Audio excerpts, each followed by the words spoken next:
आपको हर मोड़ पर चौंकाएगी और जब इस कहानी का क्लाइमेक्स आएगा तो फिर आप शायद उससे पहले कुछ और सोच रहे होंगे, निकलेगा कुछ और।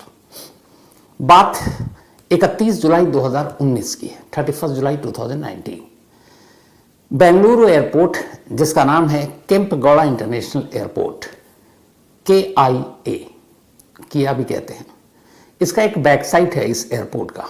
उस बैक साइड में 31 जुलाई की 2019 की सुबह सुबह एक शख्स गुजर रहा था और ये सन्नाटा इलाका है। बहुत सारे लोग इस पीछे का जो एयरपोर्ट का हिस्सा है उसका इस्तेमाल ट्रैफिक से बचने के लिए करते हैं, ट्रैफिक कम ही होता है वहाँ पर। तो एक शख्स गुजर रहा था, उसने देखा सड़क किनारे एक लेडी की लाश पड़ी है, एक महिला की लाश जिसका चेहरा जो है सर कुचला हुआ है और सर कुचलने की वजह से थोड़ा चेहरा भी इतना पहचान में नहीं है, खून चारों तरफ। वो शख्स देखकर घबरा जाता है, फौरन लोकल पुलिस को खबर करता है। अब एयरपोर्ट की जो पुलिस है वहाँ की टीम फौरन आनन फानन में वहाँ पर पहुँचती है, मौका या वारदात का मुआयना करती है तो देखती है कि उस लेडी के सर पर किसी वजनी चीज़ से मारा गया है। साथ ही उसके बॉडी में कई जगह स्टैब के भी निशान थे, यानी चाकू भी मारा गया। तो किसी का सर कुचला गया और उसको चाकू भी मारा गया, थोड़ी सी अजीब बात थी। अब पुलिस खैर लाश को ध्यान से देखती है। मरने वाली ने एक टी शर्ट पहन रखी थी, एक जीन्स पहन रखी थी, सैंडल था और हाथ में टाइटन का एक वॉच। उसके पर्स या मोबाइल, बाकी ऐसी कोई भी चीज़ नहीं थी जिससे उस लेडी की शिनाख्त हो सकती थी। अब बेंगलुरु पुलिस के लिए बड़ा मुश्किल था कि पहले तो उस लेडी की शिनाख्त करें। अब वो चूंकि एयरपोर्ट के पास मिली थी तो पहले तो ये था कि शायद ये कोई फ्लाइट पकड़ने वाली हो, दूसरा ये था कि एयरपोर्ट का बैक साइड है और लोकल लोग बहुत सारा उसका इस्तेमाल करते हैं, तो ये भी था कि ये निकलने के लिए इस रास्ते का इस्तेमाल कर रही हो बिना ट्रैफिक के। दिखने में लेडी का जो हुलिया और बाकी चीज़ें, उससे ये लग रहा था कि ये साउथ इंडिया की नहीं है, ये कहीं नॉर्थ इंडिया की है। लेकिन क्लू कुछ नहीं, न मरने वाली का नाम, न ठीक से चेहरा, कोई ऐसी चीज़ नहीं जिससे कातिल तो बात की बात है, पहले जो मरी है उसका ही आप उसकी सच्चाई निकाल लो। बेंगलुरु पुलिस के लिए चैलेंजिंग था ये काम। 20 लोगों की एक टीम बनाई गई, 2-2 लोगों की टीम डिवाइड की गई, 10 लोग, एक तरह से 10 टीम हो गई, अब 2-2 में मिलाकर 20। 4 काम दिए गए हर टीम को और 4 काम ये था। पहला कि इस लेडी ने जो जीन्स पहन रखी थी वो उस जीन्स को देख के लग रहा था कि ये एक महंगा ब्रांड है कोई और आम जीन्स नहीं है, तो उस जीन्स के ऊपर लेबल भी था। तो एक टीम को ये काम दिया गया कि ये जीन्स कौन सी कंपनी बनाती है, कहाँ कहाँ बिकता है, कि और ये अगर पता चल जाए कि इस लेडी ने कहाँ से ख़रीदा है तो थोड़ा सी उसमें मदद मिल जाएगी। दूसरा, उसने एक टाइटन का ख़ास वॉच पहन रखा था, ख़ास मॉडल। तो दूसरी टीम को ये काम सौंपा गया कि तुम पता करो कि ये टाइटन की घड़ी कहाँ से ख़रीदी गई, कब ख़रीदी गई, किसने ख़रीदी। तीसरी टीम को काम दिया गया कि तुम इस लोकेशन के आसपास के CCTV कैमरे को खंगालो कि यहाँ तक ये लाश कैसे पहुँची, किस गाड़ी में लाई गई या क्या हुआ। चौथी टीम को ये काम दिया गया कि तुम पहले बेंगलुरु, फिर कर्नाटक, फिर आसपास के तमाम स्टेट, और इसके बाद अगर ना कामयाबी मिले तो पूरे इंडिया में पता करो कि एक लेडी जो ठीक ठाक घर की है, क्या कहीं पे मिसिंग रिपोर्ट उसकी दर्ज की गई है। ये 4 बेसिक पहले काम दिया गया और कहा गया कि अब इस पर तफ्तीश करो। अब पुलिस की टीम लग गई चारों काम पर। काम बड़ा मुश्किल और टेढ़ा था लेकिन काम करना था। सबसे पहले पुलिस ने जीन्स के बारे में पता किया तो पता चला कि वो जिस ब्रांड की जीन्स था उसके चूंकि लेबल भी था कि दिल्ली, महाराष्ट्र और कर्नाटका में, और जीन्स का हुलिया देख के पता चला था कि नया है। 2019 के शुरुआत से लेकर और जुलाई तक करीब 14,000 ऐसे 14,000 जीन्स बेचे गए दिल्ली, महाराष्ट्र और कर्नाटका में। अब पुलिस यहाँ थोड़ी उलझी कि ये कर्नाटका की हो सकती है, बेंगलुरु है, और महाराष्ट्र की भी हो सकती है, दिल्ली की भी हो सकती है, लेकिन कहाँ की ये पता नहीं। खैर, अब 14,000 जीन्स तो पता चल गया, लेकिन इस लेडी ने जो जीन्स पहन रखी थी उसका साइज़ क्या था, उसका साइज़ चेक किया गया तो पता चला कि उन 40,000 जीन्स में से 800 जीन्स उस साइज़ की बिकी है दिल्ली, कर्नाटका और महाराष्ट्र में। तो 14,000 पहले टोटल, उसके बाद पता चला कि करीब 800 जीन्स उसके साइज की बिकी। तो अब फिगर आ गया 800 पे। अब उस 800 जीन्स को कहाँ कहाँ किस किस ने खरीदा है, पुलिस ने उस जीन्स के जो शोरूम और जहाँ बिका उनसे डिटेल मंगा। ये मैं आपको बता रहा हूँ, लेकिन ये बहुत ही लेंथी प्रोसेस था, मतलब सारा पूरा प्रोसेस जो। तो उन 800 लोगों के नंबर मांगे गए। फिर पुलिस ने एक व्हाट्सएप ग्रुप बनाया और बाकायदा उन 800 लोगों को मैसेज किया कि क्या आप में से किसी ने ये जीन्स खरीदी है। अब इसमें से कुछ के रिप्लाई आए, कुछ के नहीं आए, कुछ को पुलिस वाले फ़ोन कर रहे हैं, मोबाइल स्विच है, बंद है, तो वो अलग दिक्कत आ रही है। लेकिन जीन्स पे इन्वेस्टिगेशन जारी है। उधर दूसरी टीम टाइटन वॉच पे लगी हुई है कि ये वॉच जो मॉडल है वो कहाँ बिकी, कैसे। तो पता चला कि ये टाइटन वॉच पिछले 1 साल में जिस मॉडल का उस डिकीज ने यानी मरने वाली लड़की ने पहन रखा था, 1400 घड़ियां टाइटन की उस मॉडल की 1 साल के दरमियान बिकी और ये देश के अलग अलग शहरों के शोरूम से बिकी। तब उनके नंबर निकाले गए कि भाई ये 1400 घड़ी खरीदने वाले कौन लोग हैं।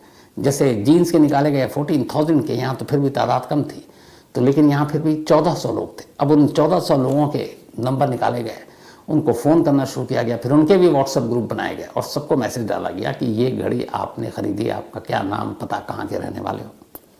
अब उसमें भी बहुत सारे ऐसे थे जिनका कोई रिप्लाई ही नहीं आया, कुछ के फ़ोन बंद थे, लेकिन कोशिश जारी थी।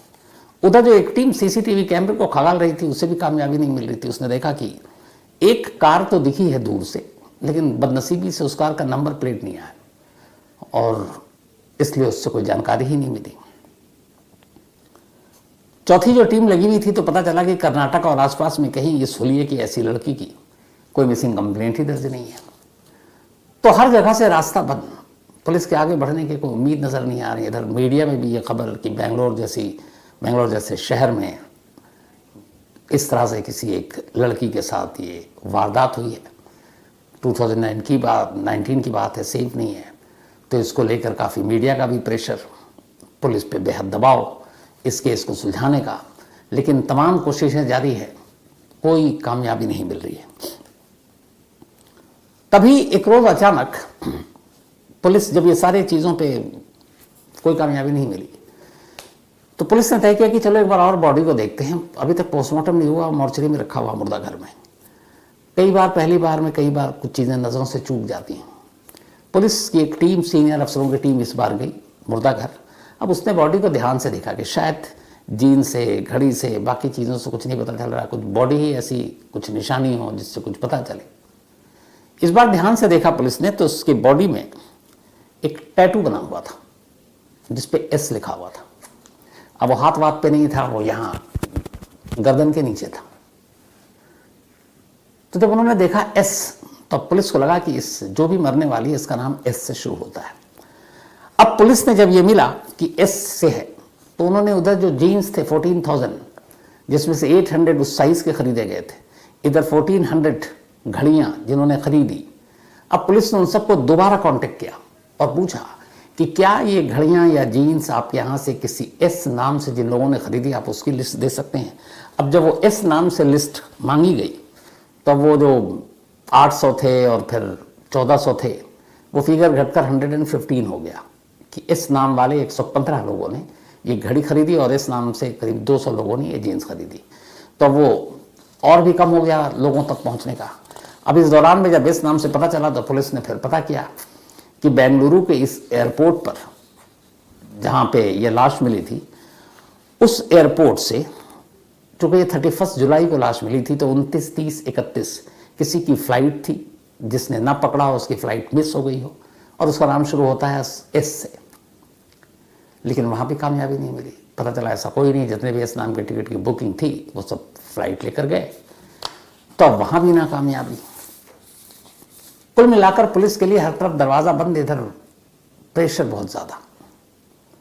पुलिस की टीम दिन रात लगी हुई है, जीन से लेके घड़ियाँ खंगाल रही है, सीसीटीवी खंगाल रही है, इस नाम के तमाम लड़कियों को खंगाल रही है, लेकिन कामयाबी नहीं मिलती। जुलाई का मामला था, अब अगस्त आ गया था, 7 दिन बीत चुके थे।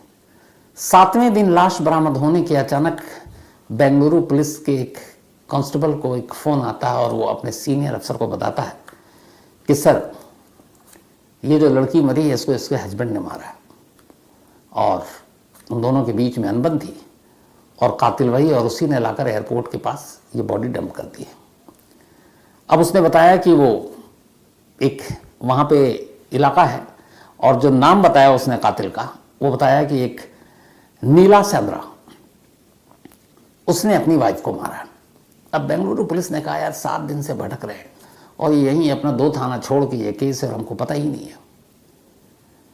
गुस्सा भी आया, लेकिन ये हुआ कि चलो यार इतनी मेहनत की थी, केस खुल गया। तो उन्होंने कहा कि चलो उसके हस्बैंड को ढूंढते हैं। ये पहले वहाँ पुलिस स्टेशन पहुँचे तो पता चला कि हाँ 7 दिन पहले एक लेडी का मर्डर हुआ था, मुकदमा दर्ज है और उसके हस्बैंड ने मारा था। दोनों में अनबन थी। पुलिस ने राहत की सांस ली कि केस सॉल्व हो गया।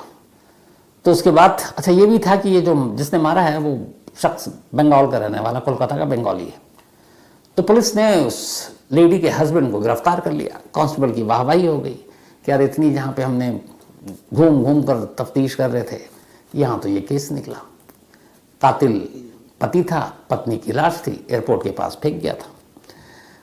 अब पुलिस ने उस कांस्टेबल की निशानदेही पर उसको किसी मुखबिर ने खबर दी थी और बताया कि वो इस जगह छुपा हुआ। पुलिस गई और उसके पति को पकड़ लिया। पकड़ने के बाद अब पुलिस उससे पूछताछ करती है तो वो टूट जाता है, कहता हाँ साहब, मैंने अपनी बीवी को मारा, मुझसे बहुत वो लड़ाई करती थी और उसका किसी और से अफेयर था, जो भी उसने बातें की। फिर कहता है कि अच्छा तुमने मारा तो बॉडी कहाँ फेंकी, चलो लोकेशन पे बॉडी दिखाओ। अब पुलिस वालों के साथ वो चल रहा है, रास्ता बता रहा है। अब पुलिस वाले जब गए तो रास्ता भी आधे रास्ते तक जा रहे हैं तो वो उसी बेंगलोर एयरपोर्ट की तरफ जा रहा है, लेकिन आधे रास्ते जाने के बाद अचानक वो डायरेक्शन मोड़ देता। अब कहता है इधर चलिए, फिर आगे फिर आगे फिर आगे, और एक जगह सुनसान जगह पे रोक कर वो कहता मैंने यहीं पे मारा था। अब पुलिस वहाँ बहुत चक्की, कह रहा है ये शख्स कत्ल करने की बात कबूल कर चुका है, बीवी को मारने की बात मान रहा है और कह रहा है कि यहाँ पे मैंने मारा है। पुलिस को बॉडी मिली एयरपोर्ट के पीछे से, तो ये क्या मजाक है। तो पुलिस हड़काती है कि तू यहाँ मारा है तो फिर ले जाकर के एयरपोर्ट के पास बॉडी फेंकी थी। कह रहे नहीं सर, मैंने यहीं मारा था, यहीं बॉडी फेंकी थी, वो बॉडी मिली नहीं थी। अब उसने कहा यहाँ फेंकी थी तो कहाँ है बॉडी, तो उसने कहा यही है, मुझे एग्जैक्ट याद नहीं है, अंधेरा था, लेकिन यही मैं ढूंढता हूँ। थोड़ी देर के बाद झाड़ियों में वो ले गया पुलिस को और एक लेडी की लाश पड़ी हुई थी। अब जैसी वो लाश मिली उसने कहा ये है मेरी बीवी जिसे मैंने मारा है, और वो 1 हफ्ते पहले उसने कत्ल किया। अब पुलिस ने अपना सर पकड़ लिया। जिस केस को उसने मान लिया था कि सुलझ गया है, यहां तो उल्टा हो रहा है। लाश मिली एयरपोर्ट के पीछे, कातिल को इन्होंने पकड़ा और कातिल दिखा रहा है हमने यहां, और वहां से भी एक और लाश मिल रही है। फिर वो पूरी कहानी बताता है, तब पुलिस को गलती का एहसास होता है, लेकिन उनकी इस गलती की वजह से एक दूसरे मर्डर का केस सुलझ गया। उसने लाश भी बरामद कर लिया और उसके बाद फिर पुलिस क्या करती, तो बेंगलुरु एयरपोर्ट की पुलिस ने फिर उस कातिल को उठाकर उस पुलिस के हवाले कर दिया टीम के, जिसके एरिया में ये मर्डर हुआ था। अब एक केस तो उन्होंने सुलझा दिया, लेकिन खुद गुस्सा आ रहा खुद पे, क्या हमें तो लगा था कि ये केस सुलझ गया, यहाँ तो उल्टा हो गया, कोई और मामला सुलझाया हमने, अपना तो केस वहीं अटका हुआ है, अब ऊपर में क्या जवाब दें। अब पुलिस फिर से परेशान और शुरुआत से फिर लगी हुई है। अब इसी दौरान में एक और कहानी हो जाती है। इस कहानी में बहुत सारे ट्विस्ट हैं।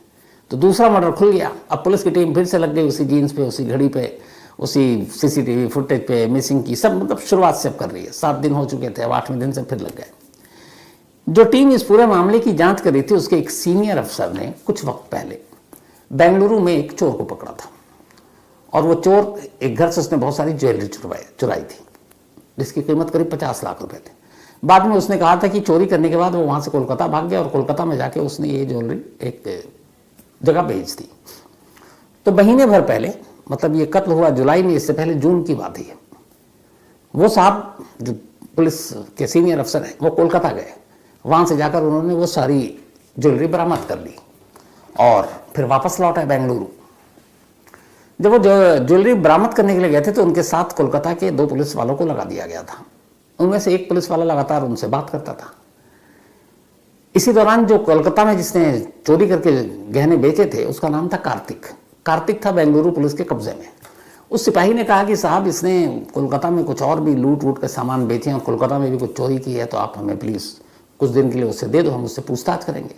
अब ये बेंगलुरु वाले पुलिस अफसर कह रहे नहीं यार अभी हमें उसकी ज़रूरत है, हम बेंगलुरु के और चोरी के केस उससे गलवाना चाहते हैं।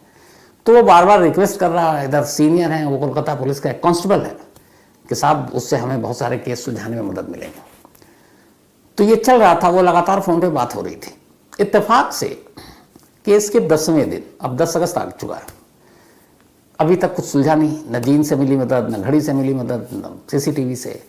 चक्कर में एक दूसरा कातिल पकड़ा गया, दूसरा मर्डर केस खुल गया, और वो बेंगलुरु पुलिस के जो इंचार्ज है इस केस के, वो परेशान बैठे हुए, क्या करें। इसी दौरान में उनके पास उसी कांस्टेबल का फिर से फ़ोन आ गया कोलकाता से। अब ये उस वक्त टेंशन में, वैसे ही तनाव में कि सर अपना केस तो सुलझ नहीं रहा है यार, ये परेशान कर रहा, बार बार मुझसे एक्यूज मांग रहा है। तो उन्होंने 1-2 बार उठाया नहीं, फिर देखा वो बार बार कर रहा है, तो उन्होंने उठाया, फिर उसको एक तरह से निपटते हुए कहा, देखो मैं इस वक्त बहुत बुरी तरह फंसा हुआ हूँ, परेशान हूँ, एक मर्डर केस है हमारे पास और वो सुलझ नहीं रहा, इतने दिन हो गए हैं, और वो लेडी है ये भी पता नहीं चल रहा कहाँ की है, लेकिन बेंगलुरु की नहीं लगती, नॉर्थ इंडिया की कहीं की लगती है। तो तुम अभी उस कार्तिक वाले केस पे बात मत करो, मैं सुलझा लूँ फिर तुमसे मैं बात करूँगा।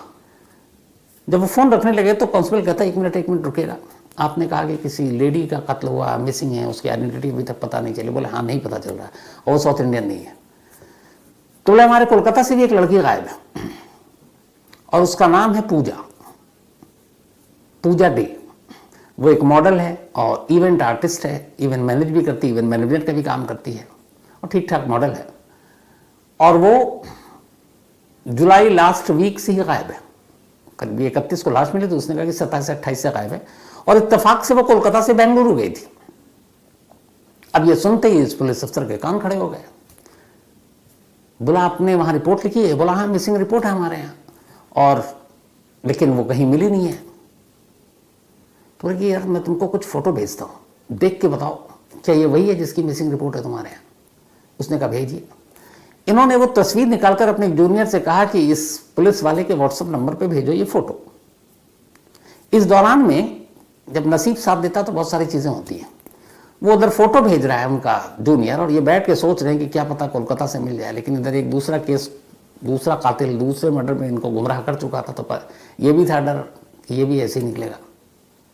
तभी उनके मोबाइल पे एक फ़ोन आता है, बल्कि जो उनका एक जूनियर था जिसने सारे जगह व्हाट्सएप किए थे, घड़ी के लिए, जीन्स के लिए ग्रुप बनाया था, तो उसके पास एक फ़ोन आता है और वो कहता है कि ये घड़ी जो आपने ग्रुप में भेजा है ये मैंने ख़रीदी है, मैं दिल्ली में रहता हूँ, और ये घड़ी मैंने अपनी गर्लफ्रेंड के लिए ख़रीदी थी। अब वो पुलिस वाला सुना तो उसने कहा अपने सीनियर अफसर को जानकारी देनी चाहिए। वो भागा हुआ आया, उसने कहा कि साहब वो घड़ी के बारे में एक आदमी दावा कर रहा है कि उसने दिल्ली में ख़रीदी, उसका नाम अली है, और वो कह रहा है कि उसने अपनी गर्लफ्रेंड को दिया। अब वो सोच रहे हैं यार ये गर्लफ्रेंड को देने की बात कर रहा है, वो उधर कह रहा है कि जो कोलकाता से गायब हुई है वो ऑलरेडी किसी की बीवी है, शादीशुदा है, लगता है फिर कि इसमें कुछ नहीं मिलेगा। खैर वो कहते हैं अली को दो, फ़ोन दो, बात करते हैं।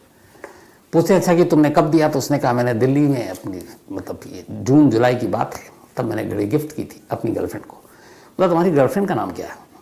तो उसने कहा पूजा डे। अब जैसे ये सुना अफसर साहब कुर्सी से खड़े हो गए, क्योंकि वो कोलकाता का कांस्टेबल भी नाम बता रहा है पूजा डे, ये भी अपनी गर्लफ्रेंड का नाम बता रहा है पूजा डे, लेकिन एक चीज़ कंफ्यूज कर रहा है वो ये कि वो बता रहा है कि वो शादीशुदा थी, ये बता रहा है मेरी गर्लफ्रेंड है। तो अब ये भी तो हो सकता है कि पूजा डे दो अलग अलग हों। फिर उनका एक बार जोश जो उमड़ा था वो थोड़ा कम पड़ने लगा। उन्होंने कहा अच्छा चलो तुमको भी एक फ़ोटो भेजता हूँ, देख के बताना कि क्या ये तुम्हारी गर्लफ्रेंड वही है जिसको घड़ी दी थी। अब बैठ कर वो इंतज़ार कर रहे हैं। सबसे पहले कांस्टेबल का मैसेज आता है, कहता सर ये वही है जो कोलकाता से मिसिंग थी। थोड़ी देर बाद अली का फ़ोन आता है कि सर ये वही है जो मेरी गर्लफ्रेंड है। अब भी एक कन्फ्यूज़न बाकी है। अब वो अफसर फिर से फ़ोन करते हैं कोलकाता के पुलिस अफसर, बोलते हैं यार ये बताओ ये पूजा डे है, तुमने एक्सेप्ट कर लिया, मिसिंग है, क्या ये कुमारी है, शादीशुदा है? तो उसने कहा कि ये शादीशुदा है, इसके हस्बैंड का नाम सौदीप है, 7 साल पहले शादी हुई थी दोनों की, मतलब 2012 में, लेकिन पति पत्नी के रिश्ते कभी अच्छे नहीं रहे, और वो 29 जुलाई को ही बेंगलुरु गई थी एक असाइनमेंट के सिलसिले में, मॉडलिंग के। तो पति पत्नी में बनती नहीं है और बड़ा झगड़ा भी होता है, तो बहुत मुमकिन है कि पति ने ही उसको ठिकाने लगा दिया हो। तो उन्होंने कहा उसके पति पे नज़र रखो, हम टीम भेज रहे हैं। अब इधर अली को दोबारा फ़ोन मिलाया कि तुमने पहचान तो ली, पर ये बताओ ये कौन है तुम्हारी? तो उसने कहा मेरी गर्लफ्रेंड है। तुम्हें पता है ये शादीशुदा? उसने कहा हाँ साहब पता है, बट उसकी अपने हस्बैंड से बनती नहीं है, और अगर वो डिवोर्स हो जाएगा तो हम दोनों शादी कर लेंगे। अब इस पुलिस वाले को अली पे भी डाउट है, पति से झगड़ा हो सकता, पति को अफेयर का पता चल गया और पति ने मार दिया। इधर अली को ये है कि पूजा से शादी करनी है, बीच में पति रोड़ा बन रहा है, तो अली और इन दोनों ने मिलकर एक प्लानिंग की हो, या फिर अली को गुस्सा आया हो कि पूजा ने उसको मतलब शादी नहीं करना चाहता तो अली ने निपटा दिया है। लेकिन अगर अली ने निपटाया तो फिर क्लेम क्यों कर रहा है कि उसने ये घड़ी उसको दी थी, खुद पुलिस को फोन क्यों कर रहा है? मतलब हर तरफ से उलझन। खैर, इसके बाद पूजा डे के घर वालों को, माँ बाप तक ये खबर पहुंचती है, उनको बेंगलुरु बुलाया जाता है। वो लोग जब बेंगलुरु आते हैं फिर उन्हें मॉर्चरी ले जाता है, और मॉर्चरी में ले जाने के बाद लाश दिखाई जाती है। माँ बाप पहचान देते हैं, वो कहते हैं हमारी बेटी है। अब ये साफ हो गया कि जिस की तलाश में इतनी सारी मशक्क़त करनी पड़ी वो कोलकाता की रहने वाली एक मॉडल पूजा डे थी। लेकिन अभी आधा काम हुआ था, मरने वाले की शिनाख्त हो चुकी थी, लेकिन कातिल कौन? अब पुलिस के लिए सस्पेक्टेड फिलहाल के लिए दो सामने खड़े हुए हैं। एक पूजा डे का हस्बैंड, उसके ऊपर शक करने की वजह क्योंकि उनमें बनती नहीं थी। दूसरा अली, जिसके पास एक रीज़न हो सकता है कि पूजा अपने पति को छोड़कर उसके साथ शादी नहीं करना चाहती, उसने निपटा दिया। लेकिन प्रूफ कोई नहीं। अब पुलिस परेशान, लेकिन फिर पुलिस ने कहा कि चलो अब ये तो पता चल गया कि ये पूजा है, तो पूजा के कॉल डिटेल यानी कि मोबाइल का नंबर भी पता चल गया। पुलिस ने कहा आप कॉल डिटेल में झांकते हैं। अब पुलिस ने कॉल डिटेल में झांका। जब कॉल डिटेल में झांका तो उसमें ना अली ना उसके पति, इसके बारे में कोई ऐसी सस्पिशियस चीज़ पता नहीं चली। लेकिन कॉल डिटेल में झांकने के बाद पुलिस को कुछ अहम सुराग मिले। ये पता चला कि वो जब बेंगलुरु आई तो बेंगलुरु आने के बाद एक सहारा होटल है जहाँ पे उसने चेक इन किया, और वो वहीं पे रहा करती थी, मतलब रुकी थी। 29 जुलाई को वो पहुंची थी, और फिर उसने वहाँ से ओला कैब लिया था एक दो बार जाने के लिए। 31 को उसको कोलकाता लौटना था। 31 की सुबह 5:15 बजे उसे होटल से निकलना था, अर्ली मॉर्निंग की फ्लाइट थी। रात को उसने एक ओला का कैब बुक कराया, उसके बाद वो होटल आ गई। लेकिन हैरत अंगेज तौर पर सुबह होटल से जब उसे जाना है एयरपोर्ट, और इससे पहले वो जो 2 दिन रही, उस 2 दिन में उसने अलग अलग ओला कैब से सवारी की। कोई गाड़ी नहीं थी उसके पास, और सभी बार अपने मोबाइल के ऐप से उसने बुक किया था। वो ऐप की हिस्ट्री आ गई सामने। लेकिन एयरपोर्ट जाने के लिए उसके मोबाइल से या उस मोबाइल ऐप से किसी भी ओला या उबर कंपनी से कोई गाड़ी बुक नहीं हुई। अब ये बड़ी अजीब बात थी कि गाड़ी बुक नहीं हुई, लाश एयरपोर्ट के पीछे मिल रही है, तो ये माजरा क्या है? पुलिस की टीम होटल पहुंची। होटल पहुंचने के बाद उसने सीसीटीवी फुटेज, चुका होटल का नाम भी सामने आ गया था, और फिर पूछा उससे कि ये बताओ कि मैडम यहाँ पे गाड़ी में कब आती हैं और सुबह एयरपोर्ट जाने के लिए कौन सा कैब यूज़ करती हैं? तो होटल वाला बताता है कि साहब रात को वो ओला से आई थी, सीसीटीवी फुटेज में नंबर है, लेकिन सुबह जब वो जा रही थी तो वही कैब वाला आया था जो रात को आया था, और वही लेकर चला गया। अब सवाल ये कि अगर वही आया तो फिर सुबह की बुकिंग पूजा ने क्यों नहीं कराई? आप कभी भी अगर ओला ओबर आप यूज़ करते हैं तो आपको जितनी बार ट्रैवल करना, हर बार आपको उस ऐप पर जाकर बुक करना अपना ड्राइव। रात का तो है जाने का और होटल आने का, लेकिन होटल से एयरपोर्ट जाने के लिए वो ओला लेती है, लेकिन उसके बावजूद वो बुक नहीं करती है अपने उससे। तो अब ये हुआ कि सुबह गई किससे? फिर वो सीसीटीवी होटल का खंगाला गया, तो पता चला कि जिसने रात को उसको ड्रॉप किया था उसी कैब ड्राइवर ने सुबह उसे पिक किया। उसे लेने के लिए वही आया, लेकिन विदाउट ऐप की बुकिंग के। अब ऐसा क्यों हो सकता है और कैसे हो सकता है? मुमकिन है। मुमकिन ऐसे है कि कई बार लोग ये कहते हैं कि आप करेंगे तो इतना है, आप सस्ते में मैं आपको छोड़ दूंगा, तो आप कहाँ बुक करा रही है, और आपने बता दिया आपको इतने बजे एयरपोर्ट है, मैं पहुंच जाऊंगा मैम राइट टाइम पर। तो ये हो सकता था। खैर, अब वो नंबर आ गया। अब पुलिस ने उस नंबर के थ्रू नाम और वो सारी चीज़ें निकाली, तो पता चला नागेश नाम का एक 22 साल का लड़का है जिसकी ये कैब थी। उसका एड्रेस था। पुलिस उसके घर पहुंची, वो आराम कर रहा था घर में। पुलिस ने उसको दबोचा उठाया, लाया, पूछताछ की, 5 घंटे में केस खुल गया। उसने बताया कि उसने 2 बार उसकी गाड़ी में सफ़र किया और नागेश के एक भाई ने एक और गाड़ी ईएमआई पर ख़रीदी, लेकिन ईएमआई के पैसे भरने के लिए उसके पास पैसे नहीं थे। तो उसे लगा कि क्या करें, गाड़ी वापस चली जाएगी। तो उसने जब 2 बार पूजा को अपनी गाड़ी में घुमाया तो उसे ये पता चल गया पूजा के कपड़ों से, बातचीत से, कि ये अमीर है और इसके पास अच्छे खासे ज्वेलरी और कैश वैश होंगे, एटीएम कार्ड में भी ठीक ठाक पैसे होंगे, दिखने में भी खूबसूरत थी, उसकी नीयत भी बेईमान हुई। बस उसने उसी को लूटने का फैसला कर लिया। 31st की लेट नाइट ये उससे इसी नीयत के साथ कहता कि आप बुक मत करना, मैं लेने आ जाऊंगा। क्यों? वो नहीं चाहता था कि ये रिकॉर्ड पर आए कि बुकिंग ये हुई थी, ड्राइवर ये था। तो सब कुछ चोरी छुपे। पूजा को भी लगा चलो कुछ पैसे बच जाएंगे, उसने भी, और ड्राइवर भी ठीक ठाक था, उसने कहा ले चलो। अब चूंकि 5:15 बजे वो निकली, रात को लेट पहुंची थी, नींद पूरी हुई नहीं थी, कैब वाला उसको लेकर जा रहा है। फिर उसने बता दिया था कि इधर ट्रैफिक मिलता है, रात को इंटरनेशनल फ्लाइट्स बहुत आती हैं, सड़क जाम होता है, तो हम पीछे वाले रास्ते से चलेंगे, वहाँ ट्रैफिक नहीं होता है। उसने भी उस पर भरोसा किया। रास्ते में उसको हल्की सी नींद आने लगी। जब नींद आने लगी तभी लगा नागेश को कि यही मौका है। उसने गाड़ी एक जगह रोकी और गाड़ी के अंदर से एक रॉड टाइप की चीज़ निकाली और उससे कहा कि तुम सारे पैसे और ये सारी चीज़ें मुझे दे दो। वो घबराई, लेकिन उसने